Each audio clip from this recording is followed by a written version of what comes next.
Welcome everyone. Good afternoon, and welcome to my Odoo experience talk about managing global rollouts successfully, strategies for a multinational Odoo implementation.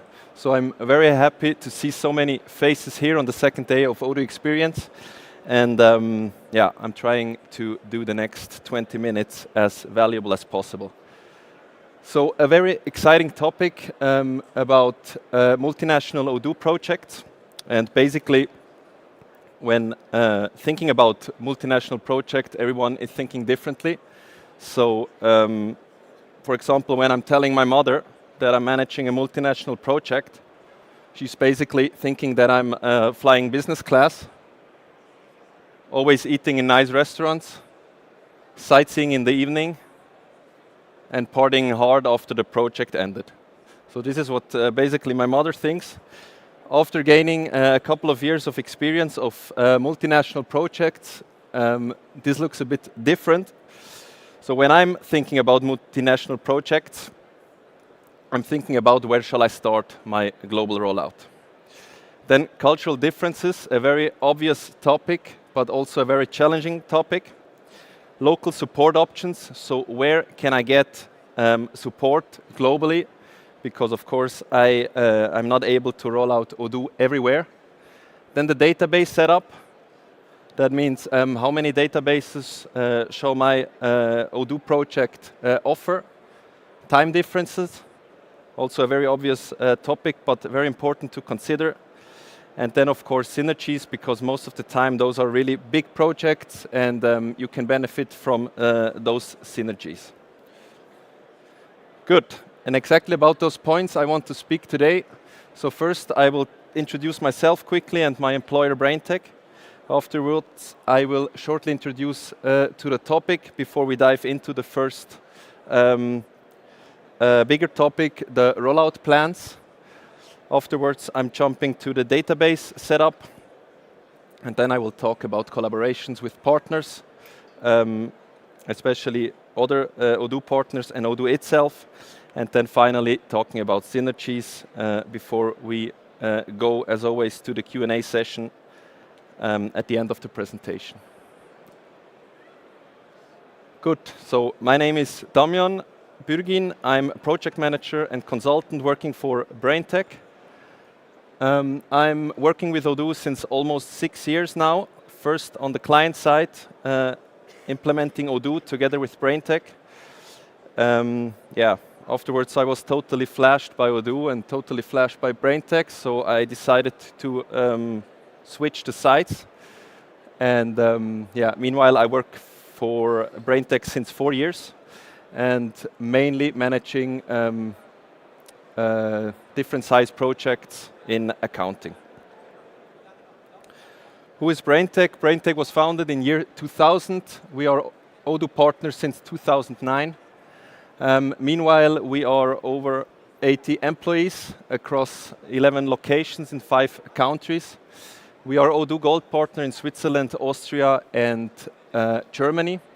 And we are fully dedicated to Odoo. So that means we are covering the value chain from project management and consulting to customization of the software, and finally taking care of a project by our great customer care team after the go live. We were awarded 3 times with the Best Odoo Partner Europe Award. So this year we are nominated again, and hopefully in around 2 hours we can celebrate again with a 4th award. But let's see, fingers crossed. Good. So when I'm talking about multinational Odoo projects, it means projects for corporates which are implementing Odoo in at least 2 countries. And please consider my talk more as a recommendation, because there are probably 100 reasons to do it differently, as I will recommend during the next 20 minutes. But this should give you more kind of perspectives if you will manage such a project as well. Just to think back then to this talk and doing the right decisions when you face similar questions. Good, rollout plans. So sooner or later you have to decide where you start your multinational project. And normally the client tells you where to start, in which country you roll out first. But it's your job as a partner and also as a consultant to challenge that approach of the client. And our advice is, if possible, start in the country whose company is the process-defining company. And very often, as you can imagine, is it the headquarter? But of course, it can also be another country. So let's find out.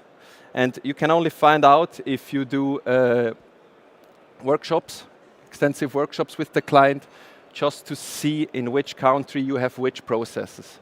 And it's enough if you just have a simple list with all countries and to list down with which Odoo workflows will be implemented in a country where you roll out Odoo. Then where to continue. So for the next rollout, watch out for a country whose processes are now mostly covered by the previous rollouts. So of course, the time pressure due to end-of-life circles are always the most important argument, whether to go into one country or to another. But try also to analyze the degree of that process coverage I mentioned before. And then I'm sure you will find the right country to roll out as a second country. And with that approach, you can also reduce the risk in order to revise processes which you already have rolled out and train people again, because as you can imagine, this leads to a lot of frustration with end users. We have we implemented a very similar strategy with Migros Industrie. So Migros Industrie is the biggest private label producer of food and non-food in Switzerland. And it has several subsidiaries in the US, in Europe, and in Asia. And they're all working on Odoo. And after we have implemented Odoo in the headquarters in Switzerland, we checked the roadmap and we agreed on rolling out at the second country, China. Because China faced also such an end-of-life circle, and their processes were almost 100% covered by the already rolled out country in Switzerland. And that's why this was the perfect candidate to roll out as a second platform. And then after China, we went to the US, because the US was already a more complex country because they were processing cheese, for example. And they had completely new processes, but it was not a problem because those processes were not touched during the first two rollouts. So you see, we always analyze where we should go after a rollout, in which country we should continue. And in our eyes, this is a very good approach to think through what's the best in the project.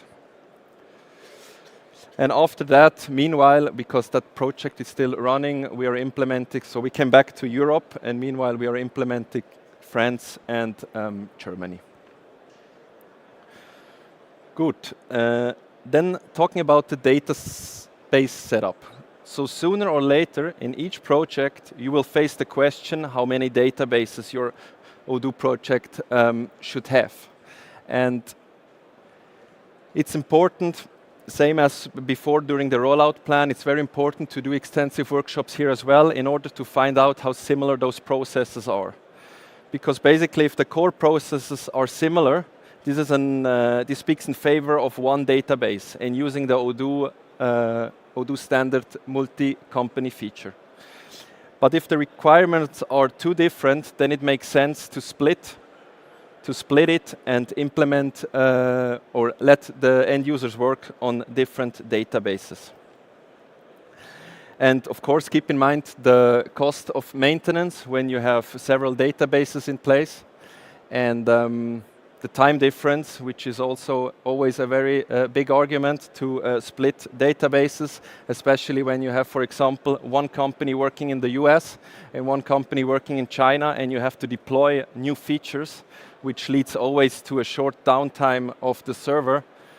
Then, yeah, maybe it's no problem, but it can be a problem when suddenly one country cannot work during the day on their system. So this is another argument to split the databases. But of course, if possible, try to stay on one database. Also here I have a very good example, which is SV Group. So SV is a Swiss company running almost 600 restaurants and hotels in Switzerland, Germany and Austria. And one of the main goals of this project is to harmonize their processes. So they are really willing to have the same processes over those 3 countries. And that's why it was decided at the project start to have one database and working with the multi-company feature of Odoo. And as you can see on the map, everything is centralized in Europe, and that's why time difference was never a reason to go in that way of splitting databases. Good. Local support options. So if you have to implement Odoo in a country in which you have no experience, we advise you to get in touch with other Odoo partners, with local Odoo partners, of course, or Odoo itself if they have an office in that country. And it's difficult. So don't think you can go in a country in which you never have implemented something and implement, for example, a localization or train peoples when there is a language barrier, because it's simply not easy. And that's why we always say underestimating cultural differences is also a challenge. And that's why we also advise partners to go on site from time to time. So for example, when we implemented China, we were 2 or 3 times in Shanghai to observing the people, how they react to the software. And at the end, I think this was one of the key success factors that China went live with without any problems. So if more than one partner is involved, then it's very important that you have one gatekeeper. And the gatekeeper is most of the time, I would say, the main partner. So let's imagine you have a multinational project where you also have a Portuguese partner and 2 others. It's important to have that gatekeeper who decides everything in terms of what can be configured and what can be customized before this goes to the staging DB. And of course, the client decides what they require, but at the end, the gatekeeper needs to approve everything what is done in the system. Otherwise, there's high risk of having a big mess in the project. Here we also have a very good example from a company from the construction industry. The name I'm not allowed to disclose. But anyway, I want to mention it. They will implement Odoo almost all over Europe. And during that time, we will work with 8 to 10 external Odoo partners during that project. And braintec will act here as the gatekeeper, as I have mentioned on the slide before. And braintec will decide what is being configured and what is being deployed. And braintec is also in charge of defining which partner comes into the project. Of course, the contract with the other partner will be negotiated between the client and the partner, but we will give advice which partner we should pick. And the local partners, in this case, they are not customizing the software. Only braintec is doing that. So they are focusing mainly on consulting and teaching. Good. Coming to my last point, the synergies. So I will talk about the setup with multiple databases, because when you have only one database, then it's obvious that you benefit from synergies. But if you have multiple databases, there is also an option to benefit from synergies. And here we implemented, or we call it the generic template.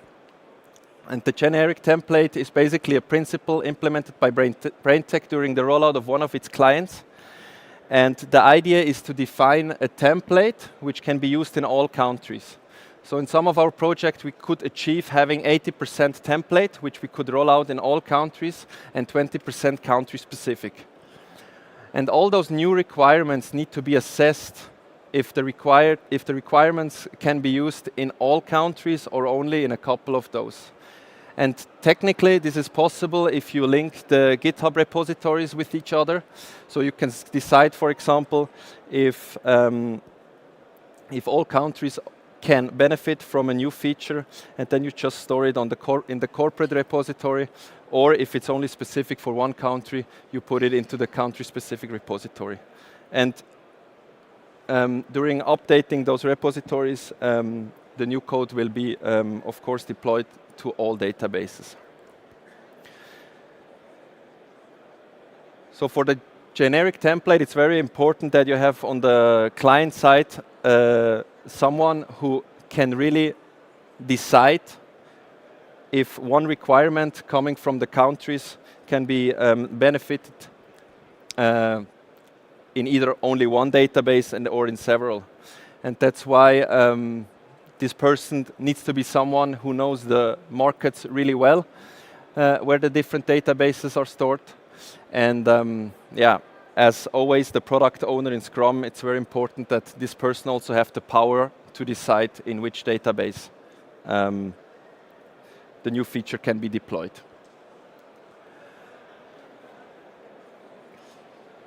Yes, and then the last client I want to mention here is Migros.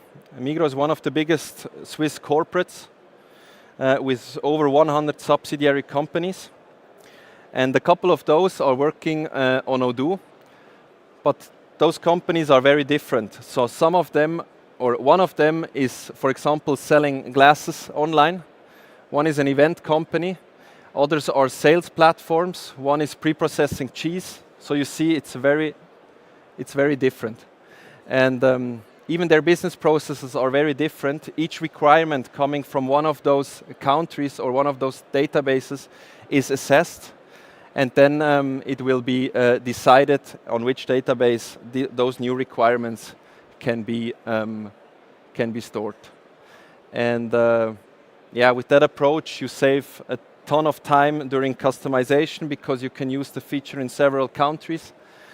And also you save time, of course, and cost, therefore, during migrations. Or also when you have purchased modules, you can purchase them once, storing it in the right repository, and all countries can benefit from it.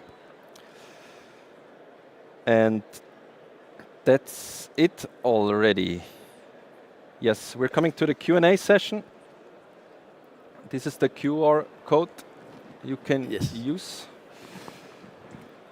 Okay, very good talk. It's really interesting. Already have some questions. Is braintec also offering a service to do a second quality check on implemented code configurations?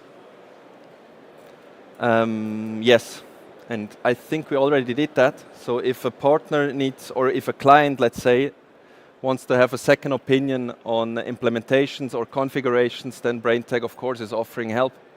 If there's a need for a second check, quality check, yes. Okay. Thank you. Have you implemented EDI in some of your projects? Yes. braintec has its own EDI connector, so it's a great module where you can easily configure EDI or connect EDI clients. And therefore, yeah, this is a braintec which is used very often. And if someone needs it, just get in touch with our business development team, and happy to share it. Next question. From a cultural difference point of view, which was the most challenging rollout? Second, sorry? From a cultural difference point of view, which was the most challenging rollout?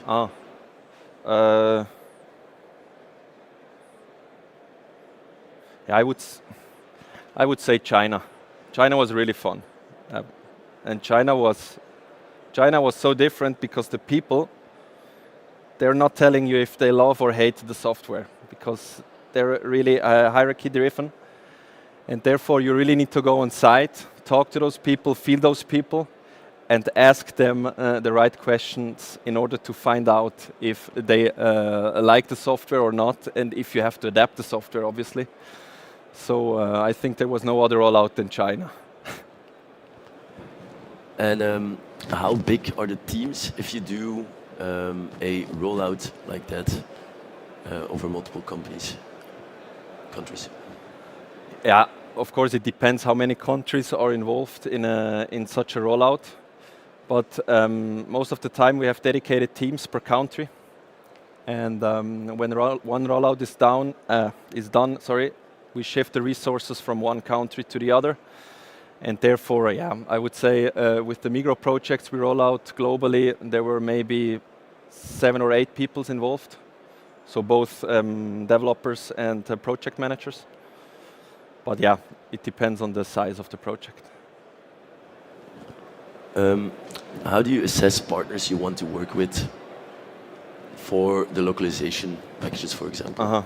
So normally the process is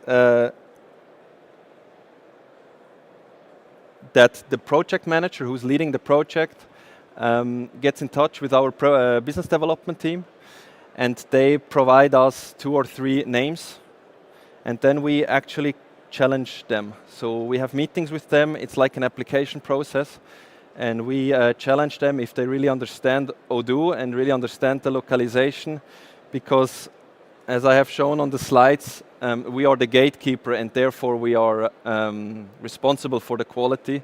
So it's in our own interest that those local partners really understand the business. Another question: how do you manage the project documentation and project follow-up for such large projects, and use the fact that you actually have done an implementation in one country, use the information you learn from that in the other countries? So I try to answer the first question first. So we have a Confluence page. So we're not migrated on Odoo 16 yet, so we don't have the knowledge app, but we have a Confluence page where we have to store all our informations per project. And that's very important because, as I mentioned before, we have a customer care team who's taking care of the project after the go live. And those are completely new people joining the project. So they really have to understand what was done during the project. And yeah, it's in our own interest to document everything well in order to give it or hand over the project very smoothly. And yeah, as I said, when we have answering your second question, if we have a big team managing several rollouts, as said, we have dedicated teams per country, but there are still meetings where they exchange information and know-how. So basically everyone knows the challenges of another country too. Next question: Does Odoo consolidation allow a shared chart of accounts, or do you use other solutions to consolidate? So if you have, let's say you have one database.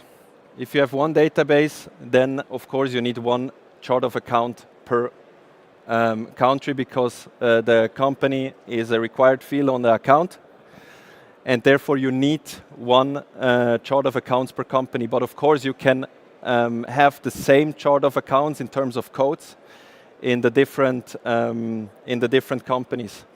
And of course, due to the localizations, the chart of accounts looks a bit different, but you can harmonize it in my eyes.